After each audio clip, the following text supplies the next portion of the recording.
An employer is not usually responsible for intentional acts of their employees, but they can be liable if they know that their employee has a propensity to act in bad ways.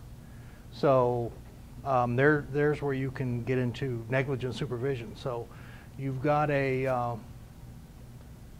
nurse that has gone into the charts and gotten the Social Security numbers of the patients and committing identity theft, and you know of that, you need to take some pretty drastic action, or the next patient whose identity is taken is going to have a pretty good claim against the hospital that you're representing.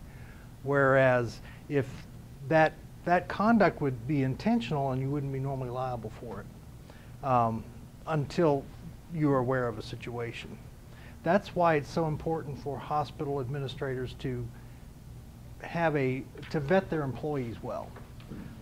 That's why you check their credentials, you check their references, and follow up on what they're doing.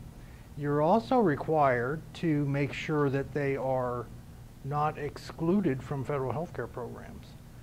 That's a little bit beyond the scope of what was in your chapter, but every hospital is going to be taking Medicare patients, but you need to make sure that those employees you hire have not been excluded by federal health care programs, because if you're contracting with them, you're excluded too.